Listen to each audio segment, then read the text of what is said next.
Fala você, tudo bem? Eu sou a Cris, a psicóloga. Eu sou Badu, o teólogo. E você está no podcast Badu e Cris, que lança um olhar psicoteológico sobre o cotidiano. Vem com a gente.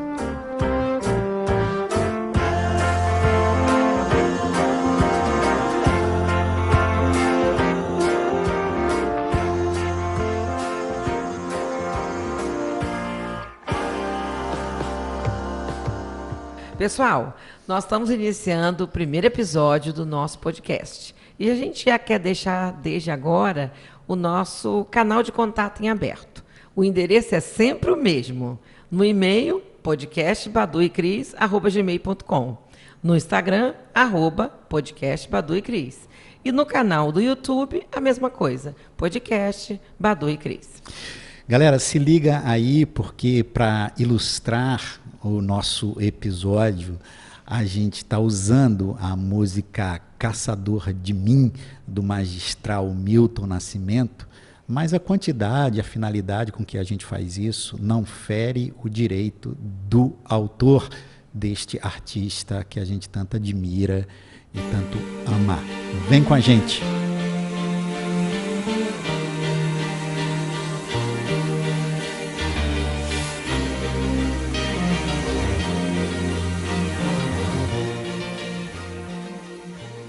Beleza? E hoje nós vamos abrir o nosso podcast, nosso primeiro episódio, falando sobre um tema muito interessante, sobre os 3 botões que te fazem desaparecer. Cris, eu intuo nesse título uma certa ironia, né? 3 botões que te fazem desaparecer. Ou seja, quem quiser desaparecer precisa apertar esses 3 botões, né? E o pior é que eu acho que a gente vive apertando esses 3 botões sem se dar conta, Badu. Pois é, Cris, a questão agora é quais são esses 3 botões. Se você quer saber, não sai daí, fica aqui com a gente. Se liga!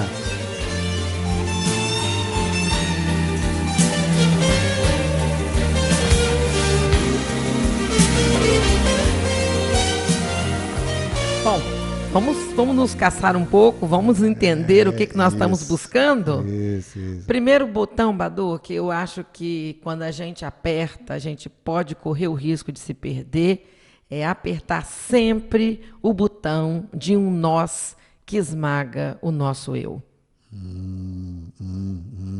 Mas o que é isso? Sabe o que eu tenho percebido muito nos últimos anos? Quando a gente entra numa relação a 2, né, no que a gente chama de conjugalidade, às vezes a gente fica tão fusionado, misturado, ensimesmado, meio acachapado pela presença do outro.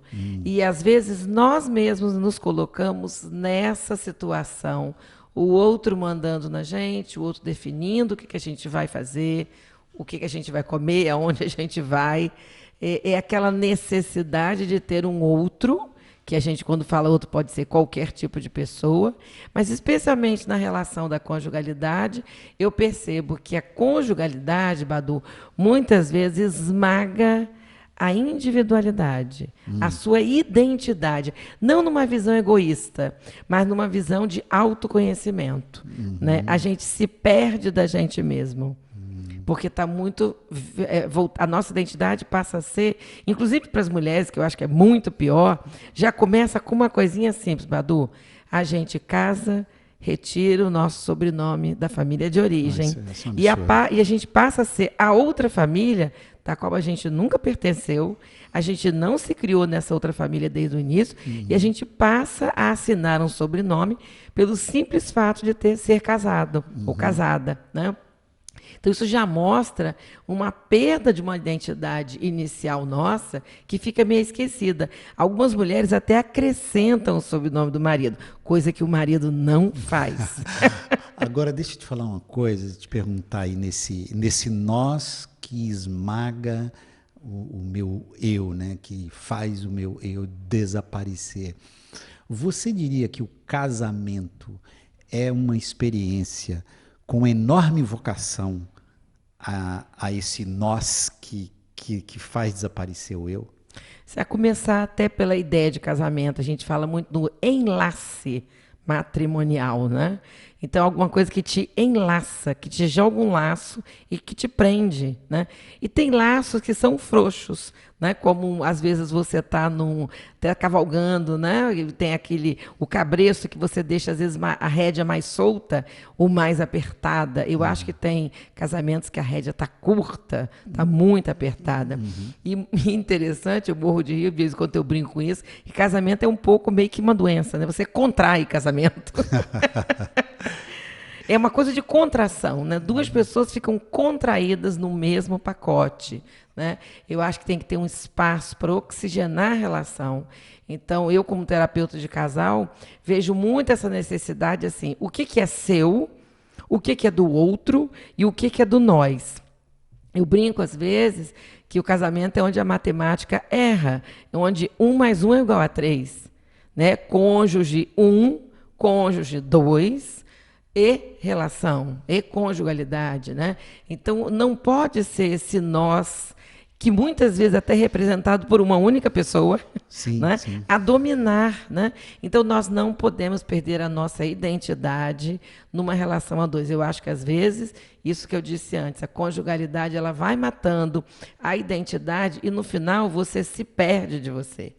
Pois é, Cris, eu leio, eu já acho que já li quase que a obra toda de um filósofo francês contemporâneo chamado Jean-Luc Ferry, que você conhece bem, e ele falava, agora com as minhas palavras, numa certa ditadura do nós, que prevaleceu até a invenção do amor romântico, ou seja, quando a gente, no Ocidente, começou a casar porque a gente ama, não porque uma estrutura social arranjava, inclusive, com quem a gente ia casar, né?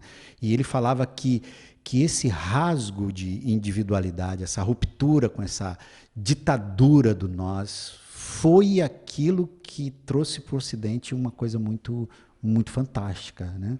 Eu adoro essa análise e me parece que esse botão, que se eu quiser desaparecer, é esse que você está dizendo, cuidado com essa ditadura do nós sobre o eu, né? Exatamente, o cuidado, porque não é que a gente não possa apertar o nós. Sim. Eu acho que, por exemplo, projetos que são de nós, ter filhos, Sim. filhos, não ter filhos, né? Mudar de casa, mudar de país, né? Abrir um negócio. Então, quando você tem planos em comum, que, na minha opinião, é um dos 5 itens que podem unir um casal, um deles é o plano em comum, o outro é o amor, o outro é a sexualidade, o outro é o compromisso, né? E o outro é a cumplicidade. Qualquer dia a gente pode falar desses 5 pontos. Mas os planos em comum, sim, sempre tem que ser pensados a 2. Né? Inclusive, quando um não quer ter filho, você não pode impor, né? Já vi casais se separando porque um queria ter filhos, o outro não queria. Então, eu acho até extremamente compreensível. Então, existem momentos que a tecla de nós sempre tem que ser acionada. Mas ela tem que meio que fazer, como numa gangorra, um balanço, um pouco do nós, um pouco do eu, um pouco do nós, um pouco do você, né? Não pode ser sempre um pensamento coletivo, esmagador, que vai fazendo com que a pessoa, ao se perder de si mesma, ela já não sabe nem qual é mais a parcela dela nesta relação. Então, tem que ser preservado. É como se a gente tivesse um ólon, um espaço que, assim, neste lugar ninguém pode entrar. Pois é, mas você falando aí, que loucura, né? Que tragédia deve ser essa experiência de desaparecimento, que é um suicídio não físico, né, mas existencial, esse desaparecimento. E a gente está falando aqui de casamento, mas acho que esse botão do nós que esmaga o eu não só se dá, né, na relação conjugal. Não. A gente trava outras relações que a gente corre o risco de apertar esse botão. Uhum. Eu gosto mais até do verbo apagar. Eu acho que é um apagamento, porque quando você vai passando uma borracha, você sabe, você já usou, a borracha ela não é mágica, ela não apaga de pronto. Sim. Ela vai apagando, né? Sim. Eu acho que muitas vezes, especialmente a imagem da mulher vai sendo apagada na relação, porque ela está numa situação, muitas vezes, se coloca no lugar do servir, do nutrir, do cuidar, e muitas vezes ser pouco cuidada pouco vista, pouco nutrida, como se as necessidades dela fossem menos importantes do que a necessidade do marido, da casa, dos filhos. Claro, claro. Né? E a gente percebe que muitas vezes as mulheres só vão conseguir se desenvolver numa carreira, estudar, né, depois de que tudo está feito. Por isso que, por exemplo, na sexualidade, muitas vezes a mulher só se permite ter uma relação sexual no final de semana, de noite, quando já fez milhões de coisas. Né? Então, assim, o desejo dela, a vontade dela, nunca é priorizada. Cris, assim, eu sou homem, branco, hétero. Eu sou essa figura que construiu esse mundo patriarcal que tem por traço, ora, o apagamento, em outros casos, o desaparecimento da mulher. Sim. Né? Às vezes até literal, né? Literal. Literal. O que é o feminicídio? Né? Esse apagamento literal total da mulher. Né? Você vê que muitas vezes quando a mulher esboça algum desejo na relação, ela é calada, seja pela violência psicológica, seja pela violência física, até chegando ao feminicídio. Pois é, então assim, eu não posso, eu não posso falar, ou pelo menos o meu lugar de fala é o lugar de um homem branco consciente do machismo que me estrutura e que é estruturante na minha vida, e por mais consciente que eu esteja, eu vou pegando, eu sou sempre um machista em recuperação, né? Que me coloca, que me envergonha, porque faço parte dessa construção ditatorial de um nós, que na verdade não é nós, né? É só a gente em desaparecimento do outro, né? Da outra, aí no caso, né? Se você quiser desaparecer, então aperta sempre, ou se você quiser, para usar aqui a correção que a Cris fez, se você quiser ir se deixando passar uma borracha sobre si mesma ou si mesmo, vai apertando o botão de um nós que vai lentamente apagando quem você é. Mas tem um outro botão que, se você quiser desaparecer ou apagar-se, é só apertá-lo. Fica com a gente.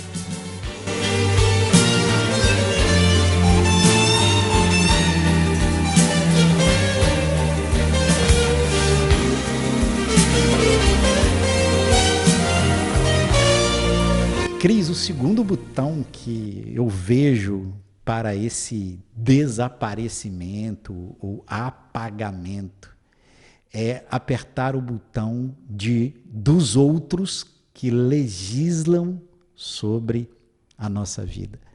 E acho que essa expressão aí, ouvintes, ela foi a expressão que aqui nos bastidores foi a Cris que colocou aqui para a gente, porque esse legislar, ele é a expressão correta porque ela tem força imperativa. É de que eu fico sob a lei que o outro estabeleceu para a minha existência.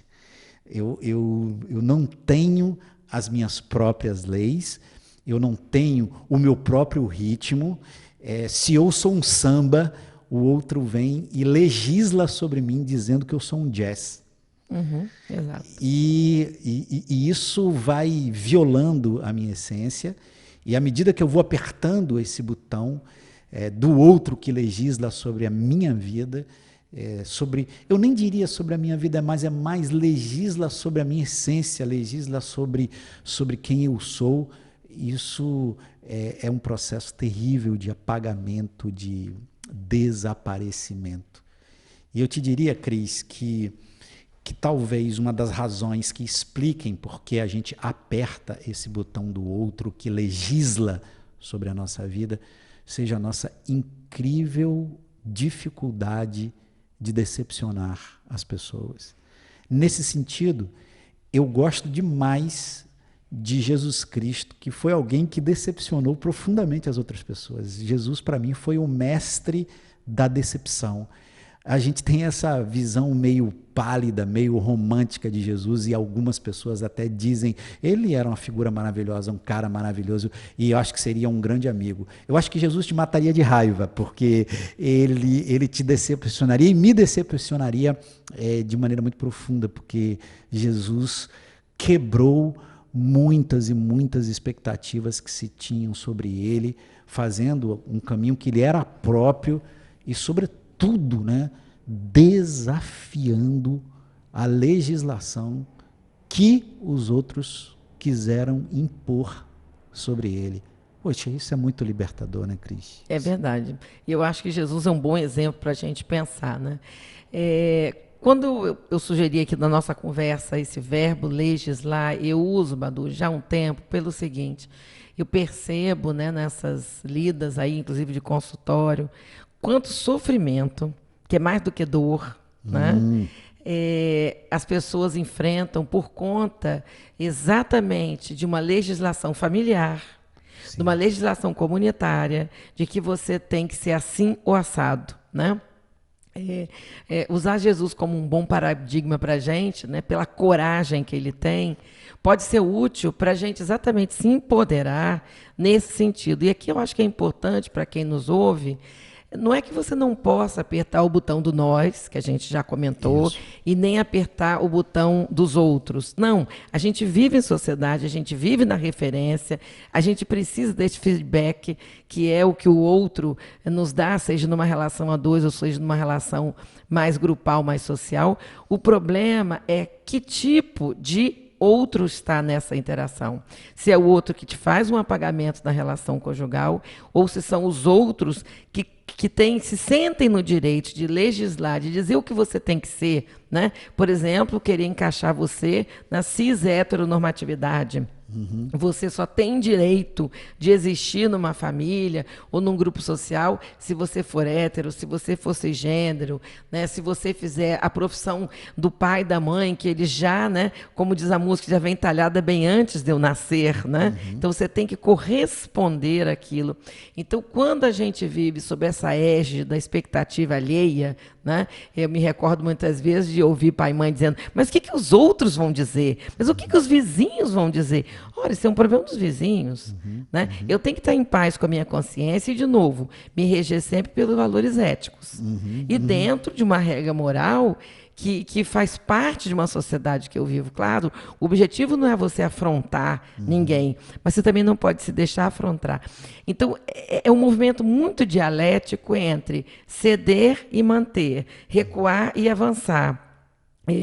Eu gosto muito de ter uma frase em Eclesiastes, capítulo 3, né, que fala sobre isso. Há tempo para tudo na face da terra. Aquela história de plantar e de derribar, de abraçar, de afastar-se, de abraçar, de saltar de alegria e de chorar. Quer dizer, é ter esse tempo, essa dialética de nisso aqui eu tenho que ceder, mas nisso é o outro que tem que ceder. E eu acho que esse jogo, né, eu tenho uma balança que eu uso durante meu atendimento, atendo só no virtual agora, né? Então eu mostro, às vezes, o bom de uma gangorra, balança não, de uma gangorra, é justamente o movimento. Né?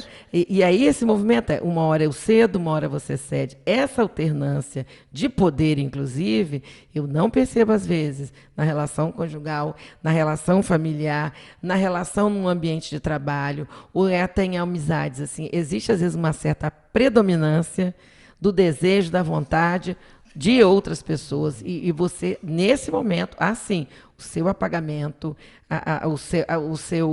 você se torna um pouco pálido, perde a sua vitalidade erótica na relação conjugal e uma vitalidade social na relação na comunidade.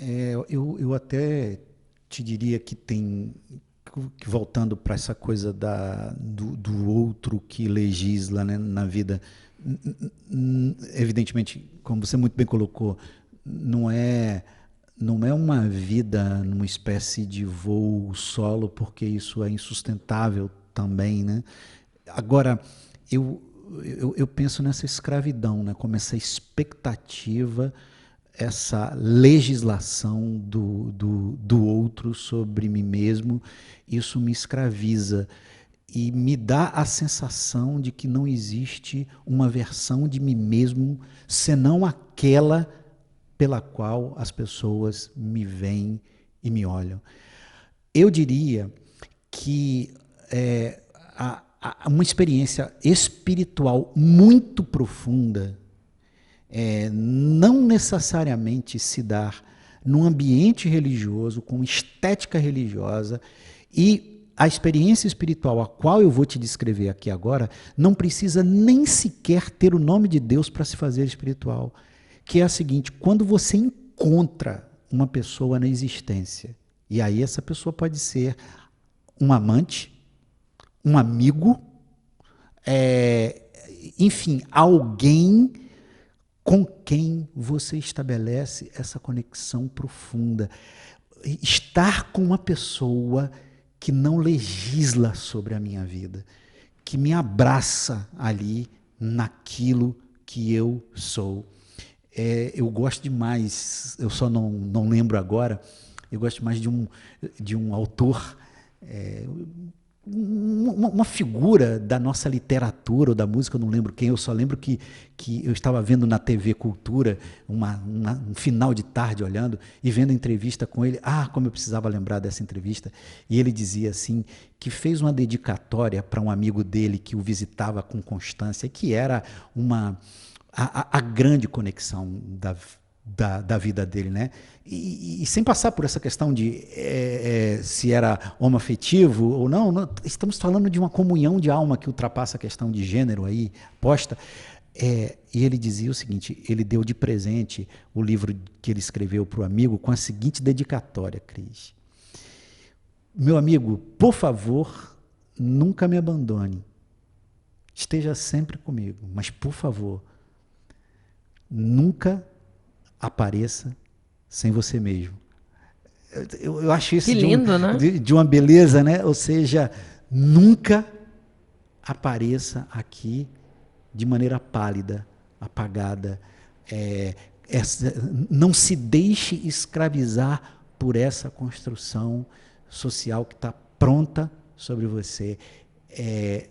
A gente estava usando sim a expressão legislar, mas talvez uma metáfora também é aquela de esse botão dos outros que me faz desaparecer. Eu não consigo me olhar senão a partir do olhar do outro que me define. E isso é uma tragédia de proporções épicas, eu diria. Sem dúvida. Viver junto é compartilhar, sem dúvida, ideais comuns, ideias comuns, mas é conseguir respeitar essa singularidade, né, de cada um de nós. Aliás, essa é a beleza. Isso. Cada um de nós é um resumo, né? É uma síntese muito pessoal. E essa é a beleza. E a diversidade, aliás, o Nelson Rodrigues já dizia isso, né? Que toda unanimidade é burra, né? Essa diversidade, esse colorido, é que dá um prazer enorme à vida, né? Pois é. Cris, qual foi o primeiro botão mesmo? Você lembra? O primeiro botão é aquele, você apertar o botão de um nós que esmaga o nosso eu. O segundo botão é isso, apertar um botão de uns outros que legislam sobre a nossa vida. Tem um terceiro botão, não sai daí, fica com a gente, porque ele vai aparecer neste que a gente poderia chamar de terceiro bloco aqui da nossa conversa.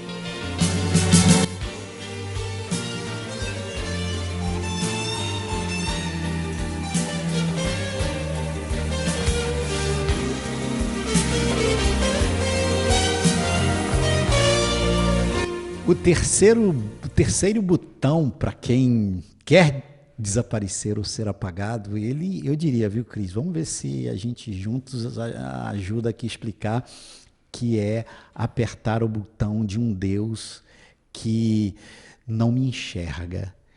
E eu vou te dizer o que, quando eu penso nisso, o que está aqui na minha cabeça, né, e no meu coração. A gente tem uma visão de Deus, sei lá, os vários caminhos religiosos nos fez cultivar uma imagem, uma noção de Deus, que é um Deus que muitas vezes nos pede coisas em nome de uma determinada moralidade, que não tem nada a ver com ele, nos pede coisas que custam a nossa própria alma. E é curioso, porque a experiência com Deus, a experiência com o caminho religioso, a experiência espiritual deveria ser essencialmente uma experiência sempre emancipadora, sempre libertadora.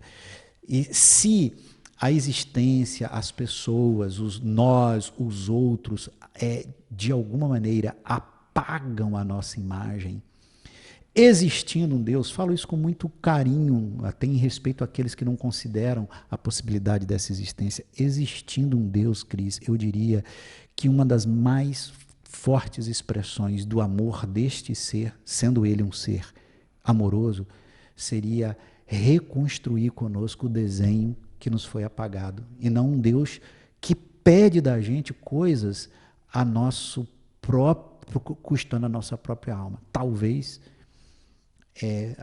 os nossos ouvintes pudessem perguntar um exemplo prático disso. Você começou falando dessa conjugalidade, né? dessa fusão que faz muitas vezes a gente desaparecer. E eu diria o seguinte, um Deus que vendo o meu casamento se transformar num processo de apagamento da minha parte, de destruição do meu ser, esse Deus me pede para aguentar. Em nome de uma lei. Em nome de uma lei, em nome de uma moralidade. Em nome de um dogma. Em nome de um dogma. É esse Deus que me pede para fazer coisas que me são absolutamente insuportáveis, que violam a gente. Claro que esse Deus se faz representar pela boca de pessoas, de lideranças, de sistemas totalitários que estão aí impondo a vida sobre nós. Não sem razão, Cris. Eu vejo cada vez mais uma desconfiança da religião institucionalizada e um interesse profundo pela espiritualidade. Porque a espiritualidade, a gente vai ter tempo de falar um dia sobre isso, é essa experiência emancipadora e libertadora e que me faz ter forças para redesenhar o meu desenho mais original e lutar contra os enormes apagamentos que a minha vida sofre ao longo do tempo. Agora, ora, Cris, aguentar um marido que me apaga, aguentar uma mulher que tenta me apagar, aguentar um amigo que tenta me apagar, um chefe, enfim, aguentar essas pessoas já eu quase ia dizendo, mas já é horrível. Pô, imagina ter que aguentar um Deus que me apaga. Não dá. Antes dele me apagar, eu vou apagá-lo. Pois é bem forte o que a gente está falando, mas eu, ouvindo você, fiquei lembrando daquela expressão, vender a sua vida ao diabo, né? Vender a alma ao diabo. Eu acho que a gente se vende, muitas vezes, né, em nome de um ritual, de um dogma, de uma coisa engessada, que não permite a criatividade, a leveza, a liberdade, não permite o seu livre-arbítrio, né? Eu acho que quando você está sobre uma religião, seja lá qual seja, que a gente tem que respeitar todas, não tem uma melhor, tem aquela que faz sentido para você, mas precisa dar esse espaço para esse eu, que foi criado por essa força maior, se expressar na sua magnitude, nesse amor que a gente vê que todas as religiões pregam, né? E o que eu percebo muitas vezes é que, em nome de seguir algumas leis, regras e dogmas, vai se criando uma existência que não é digna da vida que o Criador ou a Criadora nos deu, nos permitiu, né? Viver essa vida com liberalidade, para viver esse amor pleno que é possível, que é o que a gente busca, você tem que estar em paz com si mesmo, né? Estar amarrado em correntes que te aprisionaram por leis que, na verdade, foram criadas por homens, né? Eu digo por homens mesmo, porque Sim, no passado não tinha nenhuma mulher que estava nessas discussões. Não tenha dúvida, não tenha dúvida. Todas as religiões padecem dessa centralidade do homem branco ali como principal pilar de construção de todas as coisas, né? Sem dúvida alguma. Sem dúvida. Não à toa a projeção que a gente faz de Deus passa por aí. Por isso que foi muito interessante, você falou assim, este ser que pode ser criador ou criadora, né? Este ser que pode ser criador ou criadora. Mas é isso, sabe, Cris? E eu sinto olhando as pessoas que eu já acompanhei na minha vida, e você tem uma longuíssima experiência aí de consultório e na minha própria existência e tal. Talvez uma das grandes dores deste mundo é alguém atravessar esta curta vida, e só se dá conta de que deixou-se apagar porque apertou esses 3 botões ali quando a vida está chegando ao fim, né? Está chegando ao fim. Por isso que um dia a gente conversa sobre isso. Será mesmo que só tem uma vida, né, cara? Porque na hora que esse negócio tá, que a gente vai ficando bem mais preparado para construir um desenho mais sólido, parece que a vida vai terminando. Mas talvez poucas cenas tenham me angustiado tanto quanto ver pessoas que, por ter apertado esses 3 botões, por ter se deixado desaparecer, se deixado apagar, não terem tido ou a consciência ou a coragem, né, Cris? Porque como sair desse lugar?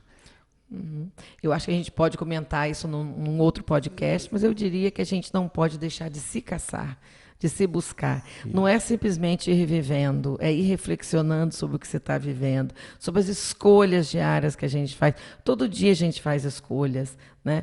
E ver o que tem de traço genuíno em cada escolha que a gente faz. Conviver em sociedade é fundamental, nós somos seres gregários, a gente não existe sem a partilha sobre a presença do outro, a gente precisa do outro que nos nomeia, né? Que nos faz importante, mas eu não preciso me fusionar, né? Viver só numa interseção do outro. Tem que ter um espaço de interseção, mas tem que ter uma oxigenação, uma liberação para que essa identidade, não é uma individualidade, não é um egoísmo, mas é uma identidade pessoal se mantenha íntegra, porque essa é a beleza de cada ser que habita esse planeta. Pois é, e eu não sei se a gente, não sei não, tenho certeza absoluta de que não existe uma resposta, uma fórmula pronta a esta pergunta, né? Daí, beleza, vocês falaram dos 3 botões de desaparecer, e claro, eu confio demais na sensibilidade dos nossos ouvintes para perceber que o título do nosso episódio, 3 botões que te farão desaparecer, é uma ironia, porque o que a gente quer é que a gente não desapareça, né? A gente está apenas entrando por uma via criativa. Assim, não tem uma fórmula pronta, né? Um caminho pronto para isso. E é isso que me encanta na vida. Se eu quiser deixar de continuar apertando esses botões, eu vou errar tantas vezes, eu vou voltar tantas vezes a eles, eu vou apertá-los quando eu achava que eu já tinha sabedoria o suficiente para não apertá-los. É uma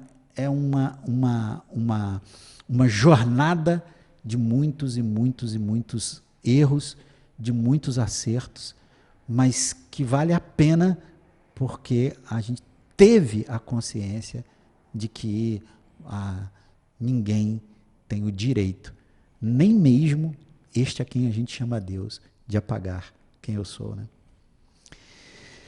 É isso. Este foi o nosso primeiríssimo episódio.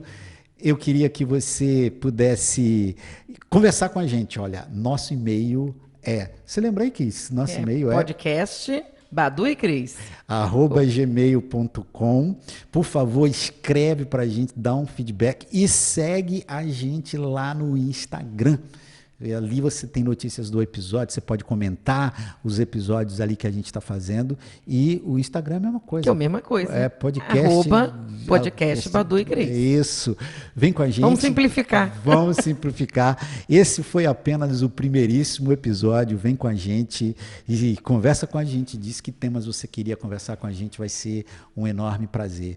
A gente se despede, mas deixando com você a belíssima canção, ou pelo menos parte dela, do Milton, que nos ensinava a caçar a nós mesmos para tentar nos achar no meio desses botões que nos fazem desaparecer. Beijo no coração, até o próximo. Beijo grande, bela jornada para vocês. Por tanto amor emoção, a vida me fez assim. Doce ou atroz, manso ou feroz, eu, caçador,